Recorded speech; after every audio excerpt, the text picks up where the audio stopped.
Apa kabar kalian semua dimanapun berada? Kali ini kita akan membahas sebuah film cukup menarik yang diangkat dari kisah nyata.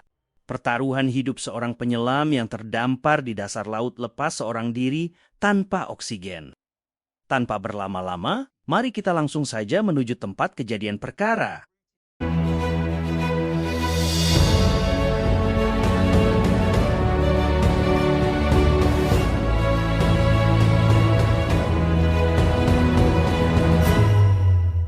Kisah akan berfokus pada seorang pemuda Skotlandia yang bernama Chris. Sedang dalam perjalanan pulang dari dermaga untuk menemui kekasihnya bernama Morag yang saat ini sedang menunggu di rumah untuk memberi kabar jika dia baru saja mendapat pekerjaan.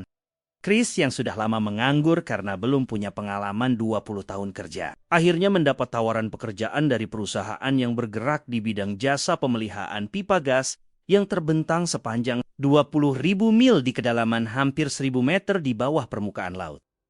Chris yang belum lama menjadi penyelam profesional meyakinkan Morag jika dia akan baik-baik saja selama sebulan untuk bekerja yang mengharuskan dirinya terus berada di bawah air. Meskipun begitu, perasaan wanita tak bisa berbohong masalah ketakutannya pada keselamatan Chris yang mungkin saja dimangsa makhluk besar penghuni laut dalam. Untuk mengobati rasa kangennya, Chris meminta Morag mengirimkan video dirinya selama dia berada di tengah laut untuk urusan pekerjaannya. Don't worry, I'll be fine. I know. Humans shouldn't be at the bottom of the North Sea. I know. Dan besoknya, Chris sudah berada di dermaga di mana kapal yang akan membawanya ke tengah laut sudah bersandar dan bersiap untuk berlayar hari ini, sebelum musim dingin tiba dan menghalangi pekerjaannya. Hi guys, how's it going? Duncan! Hello, handsome. Pada saat berada di dalam kapal, Chris bertemu dengan kawan lama sebagai penyelam senior bernama Duncan yang nantinya akan menangani masalah peralatan selam sebelum mereka terjun ke bawah laut. Sementara para kru sibuk menyiapkan segala sesuatu. Sebelum kapal berlayar, Chris pergi ke ruang tempat penyimpanan barang sambil menyapa para pekerja lain. Go lads. How's it going? Hi, Chris. Good to see you. So you heard he's on board? Who's that? The Vulcan. Diver One himself. Setelah semua orang berkumpul, ketua tim yang bernama Craig akan mengatur pembagian tim menjadi 3 kelompok, yang nantinya mereka akan masuk ke dalam kapsul besar sesuai timnya masing-masing. Chris masuk tim A bersama Duncan, dan 1 orang senior berpengalaman bernama Dave yang cukup disegani dalam dunia penyelaman. Sayangnya, orang ini sangat kaku kepada junior yang dirasanya tak terlalu penting. David. It's Chris. Nice to meet you. Just Dave. Dave, sorry. Looking forward to doing sat with you. Yeah, see you in there. Semua tim mulai memasuki kapsul, di mana mereka akan tinggal selama sebulan di sana, karena tak akan bisa keluar lagi setelah para kru mengunci pintunya dari luar. Team A standing by. Team B standing by. Team C standing by. Setelah semua tim bersiap untuk berangkat, Craig memerintahkan para kru kapal mengunci semua pintu kapsul demi keselamatan para penyelam. Karena nantinya mereka akan menerima kompresi udara tekanan tinggi sebelum terjun ke laut.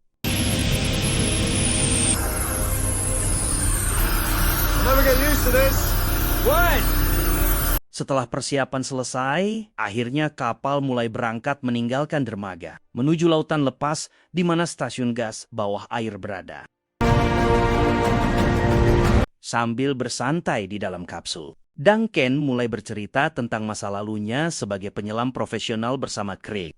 Ternyata, ini akan menjadi perjalanan terakhir Duncan sebagai penyelam setelah 20 tahun bekerja di perusahaan ini dan tak ada yang tahu tentang nasibnya karena Duncan tak ingin membuat keributan di tengah para penyelam lain. You okay? Is everything all right?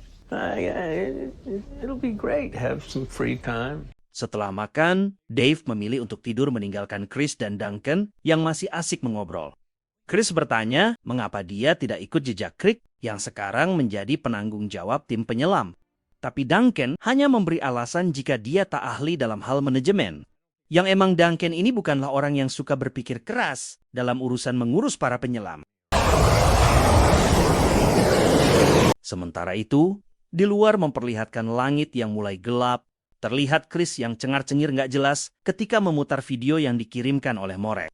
Membahas rencana pernikahan mereka yang akan digelar sederhana tanpa harus mengadakan dangdutan atau semacamnya. Marine Control, this is dive support vessel Tharos, arriving 127 miles. Kru melaporkan kepada pengawas kelautan jika mereka sudah sampai di titik stasiun gas bumi berada.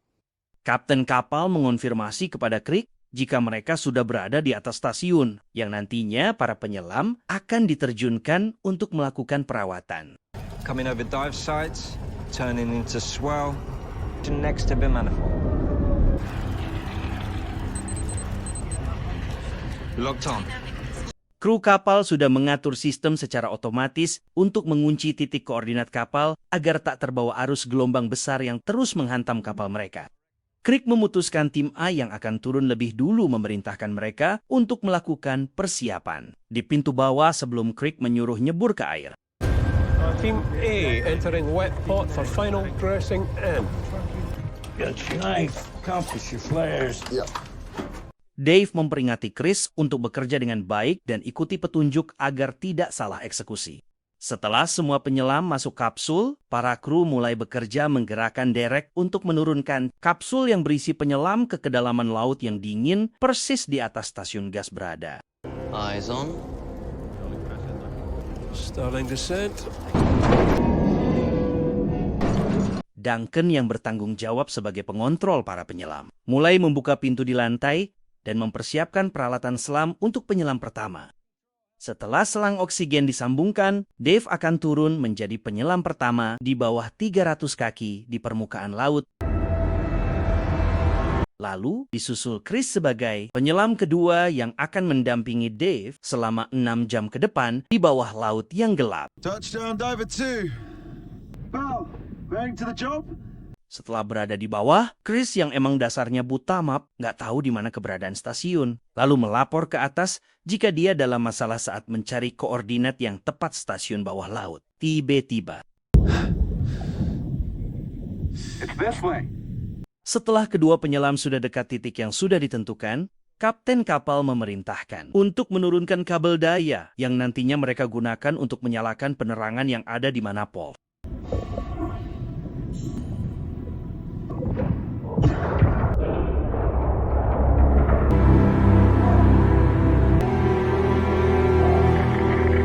Setelah penerangan manapol berhasil dinyalakan, Duncan menyuruh Dave untuk melakukan pemasangan pipa, sedangkan Chris disuruh untuk melihat tekanan gas.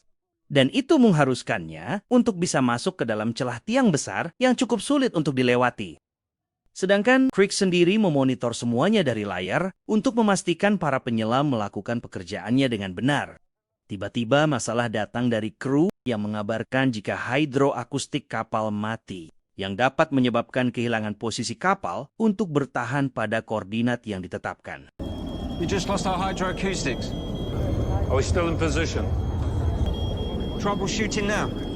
Chris yang sedang memeriksa sumur 3 mendapatkan masalah karena tekanan yang terlalu tinggi.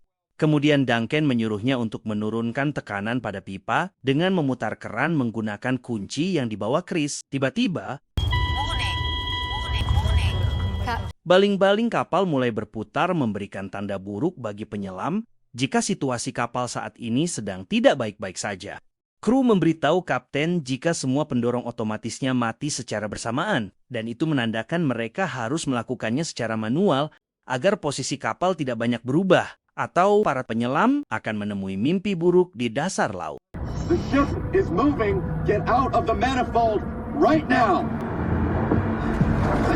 Dave yang menyadari adanya perubahan pada posisi kapal memberitahu Chris untuk segera keluar dari manifold daripada nantinya terseret di tengah himpitan besi.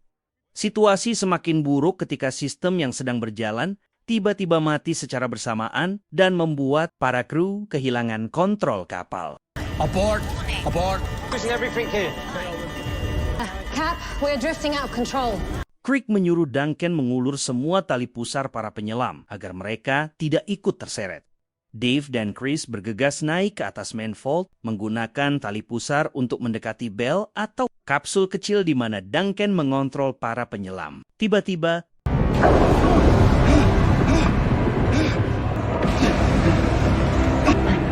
My umbilical snag!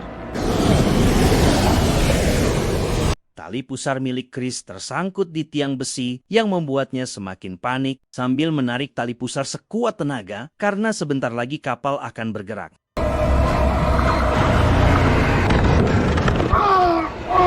Para kru semakin dibuat panik melihat Chris yang berjuang sendirian tersangkut di tiang besi menahan laju kapal yang tersapu gelombang laut. Dave meminta Duncan untuk menambah talinya agar dia bisa menolong Chris yang membutuhkan bantuan. Bill, I need slack on Diver 1. There is no more slack. I can't get to you. Dave sangat kesulitan untuk menjangkau tubuh Chris yang tersangkut. Setelah pasokan daya terputus, Chris mulai merasakan kesulitan bernapas karena tak ada oksigen yang bisa dihirup. Dave memberitahu Chris untuk membuka oksigen cadangan yang ada di punggungnya sambil mengatur napas supaya tidak banyak menghabiskan oksigen terlalu cepat. Your umbilical. It's gonna snap. Dave memberitahu jika tali pusar miliknya akan terputus karena tarikan kuat kapal yang terbawa arus. Chris harus tetap tenang pada saat mereka terpisah, dan Dave berjanji akan kembali untuk menyelamatkannya. Just make sure I'm alright, good.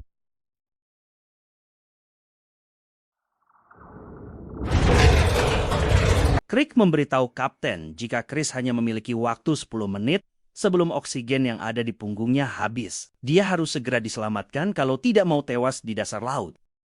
Duncan tak percaya dia akan kehilangan satu teman berharga pada saat bekerja. Duncan hanya bisa tertunduk di bel, sementara Dave berusaha untuk kembali dengan berpegangan pada tali pusar. Sekarang semua yang ada di kapal tak tahu nasib para penyelam karena koneksi dan semua kamera terputus. Dan yang tersisa hanya tinggal kamera yang ada di robot bawah air yang menangkap gambar Dave yang berusaha naik ke bel atau kabin kontrol tempat Duncan berada. Davis made it back to the bell.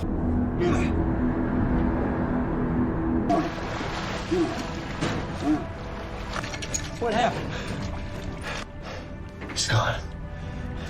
Krieg memberitahu para penyelam yang tetap berada di dalam kapsul jika mereka telah kehilangan satu penyelam karena adanya kerusakan pada sistem yang ada di kapal, tapi Krieg berjanji untuk mencarinya kembali agar para penyelam tetap merasa tenang. Duncan! Dave!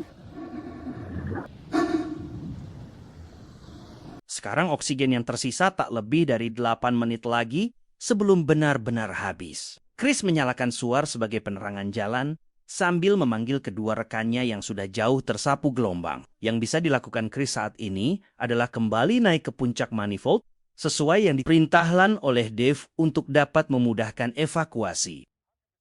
Kru mendapat info dari teknisi jika mesin pendorong tak mengalami masalah. Kapten kapal meminta krunya untuk menggerakkan mesin secara manual agar bisa kembali ke titik di mana Chris ditinggalkan. Pada awalnya, kru tidak setuju dikarenakan sistem manual hanya diperuntukkan ketika kapal berada di dermaga dan bukan di lautan lepas, sambil melawan ombak besar. Tapi tak ada yang bisa mereka lakukan saat ini jika hanya terus bergantung pada sistem otomatis dan tak bisa menyelamatkan Chris yang semakin kritis.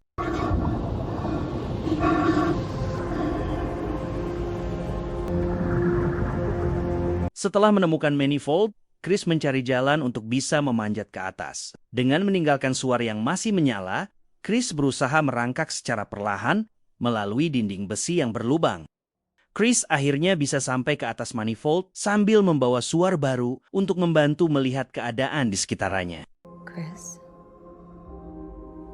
I've gone down that rabbit hole again. Your tin can. It's like you're stealing every second. Di masa-masa genting, Chris mengingat kembali video yang dikirimkan oleh kekasihnya, yang masih mengkhawatirkan keselamatannya ketika sedang menyelam di dasar laut. Yang Morek inginkan saat ini Chris bisa pulang dengan selamat. Setelah oksigen cadangan benar-benar habis, Chris mulai kehilangan kesadarannya bersamaan dengan suar yang mulai padam. Port 140 degrees at 30%. Stern 40. Stern 40. Now. Kapten yang terus berusaha mempertahankan posisi ke titik awal diinformasikan jika satu-satunya cara agar bisa menghidupkan kembali sistem otomatis kapal adalah dengan mereset paksa program yang saat ini sedang berjalan meskipun cukup memakan banyak waktu. Kapten langsung memerintahkan kru untuk melakukannya segera agar mereka bisa keluar dari masalah yang sedang dihadapi.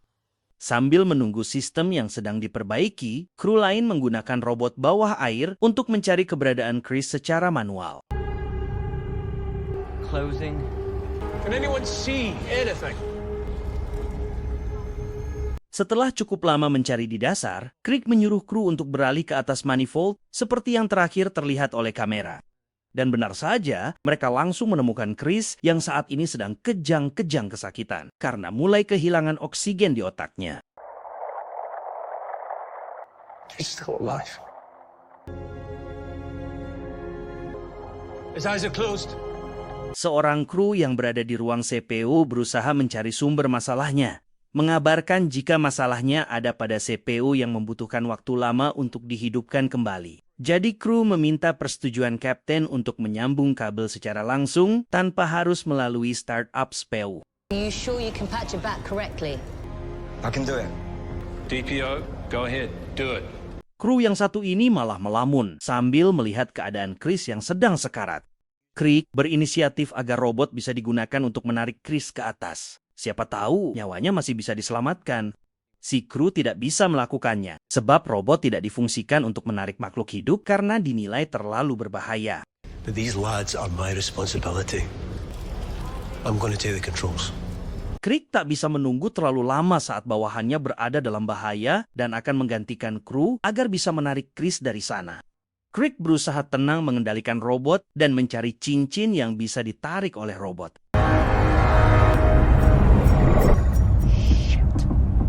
Setelah beberapa percobaan, Crick berhasil mencapit cincinnya dan menarik Chris secara perlahan. Okay, good.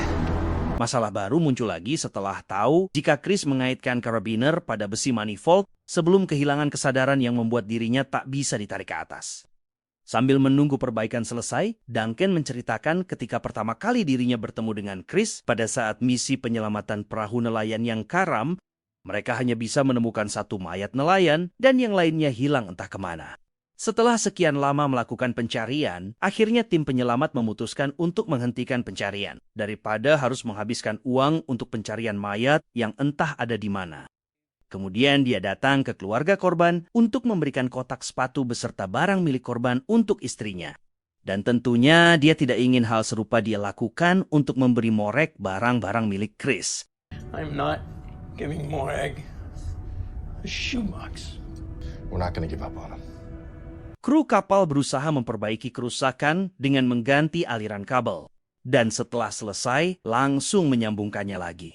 Setelah beberapa kali mengalami kegagalan yang membuatnya hampir frustasi, kru memeriksa kembali kabel benar-benar tersambung dan tiba-tiba akhirnya sistem otomatis berhasil dinyalakan kembali. Kapten langsung menyuruh kru untuk mengarahkan kapal ke dekat manifold untuk membawa Chris dari sana. Setelah bel kembali menyala, Duncan langsung bergegas bersiap untuk penyelaman berikutnya. We found him. He's on top of the manifold. Crick memberitahu jika kondisi Chris sangat memprihatinkan di atas manifold, agar Dave bisa langsung membawanya ke atas dengan cepat.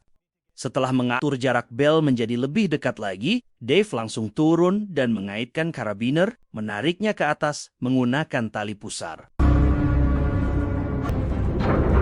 I'm climbing back to you now. Ombak yang terus mengganggunya menyebabkan bel terjatuh karena terlalu dekat dengan manifold, hampir membentur para penyelam dan kehilangan koneksi.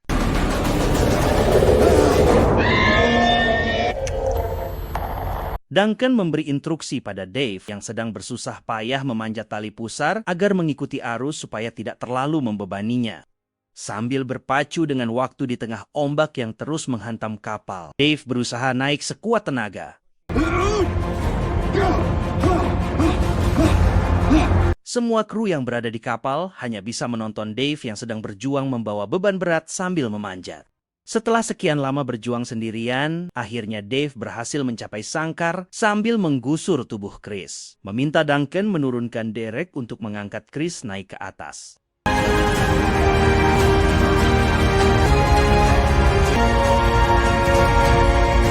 Pada saat helm selam dibuka, muka Chris yang tidak walakaya terlihat sangat pucat setelah hampir setengah jam tidak mendapat oksigen. Duncan langsung memberi bantuan pernafasan beserta jigongnya, tapi tak terlihat reaksi apa-apa dari Chris. Dan setelah dicoba beberapa kali, tiba-tiba setelah mendapat reaksi dari Chris, Duncan langsung mengangkatnya masuk ke dalam kabin yang diikuti oleh Dave. Seperti sebuah keajaiban, para kru sangat terharu melihat Chris yang bisa kembali bernafas setelah setengah jam tanpa oksigen. Duncan merasa sangat berdosa melihat Chris yang cuma bisa melongo tanpa ada reaksi apapun setelah beberapa kali dia menyapanya.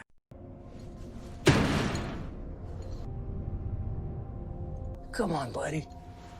Dave pun merasa jika dia sudah gagal menyelamatkan nyawanya karena terlalu lama membiarkan Chris di dasar laut.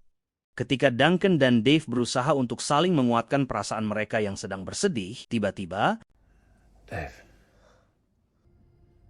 You okay? Duncan dan Dave sangat bahagia melihat Chris yang sudah kembali sadar. Para kru bersorak karena sudah berhasil menyelamatkan penyelam mereka. Kapten kapal memutuskan untuk pulang dari tugas, kembali ke dermaga daripada harus meneruskan pekerjaan. Just get him home. Hi, Cap. Setelah 1 hari berada di dalam kapsul, Dave mengecek kesehatan Chris yang sudah semakin membaik. Setelah diceritakan apa yang sebenarnya terjadi, Chris cukup kaget dia masih bisa hidup karena sangat mustahil untuk dia bisa selamat dari kematian. Chris malah curhat pada si Dave karena merasa telah mengecewakan Morek dan menganggap jika dia akan baik-baik saja selama bekerja. Felt like I let her down. I promised her it would be okay, and then that happens. Setelah mendengar apa yang dikatakan Chris, Dave jadi teringat sama kedua putrinya yang berada di rumah merasa bersalah karena jarang sekali memberi kabar kepada keluarganya. Setelah beberapa hari, akhirnya mobil yang ditumpangi Chris sampai di rumah. Chris memberitahu Morek jika terjadi kecelakaan kerja yang menyebabkan seorang penyelam hampir mati di dasar laut, dan setelah melewati masa kritis, akhirnya semua penyelam dipulangkan. Tapi Morek tahu jika seorang penyelam yang dimaksud itu adalah Chris. Morek tak percaya jika apa yang selama ini ia takutkan malah menjadi kenyataan. Chris coba untuk menenangkan Morek dan meminta maaf atas semua yang telah dia katakan selama ini karena terlalu menganggap enteng resiko sebuah pekerjaan. Dan film pun selesai. Makanya, jadi orang janganlah suka meremehkan sekecil apapun resiko yang bisa kita terima. Karena bisa saja dari hal kecil tersebut malah membuat sesuatu yang sangat besar dan sulit buat kita tangani sendiri. Ini bukan hanya tentang dirimu, tetapi ada orang yang menunggumu di rumah sambil berharap kamu baik-baik saja. Terima kasih sudah menonton dan jangan lupa tekan tombol loncengnya buat dapetin update selanjutnya.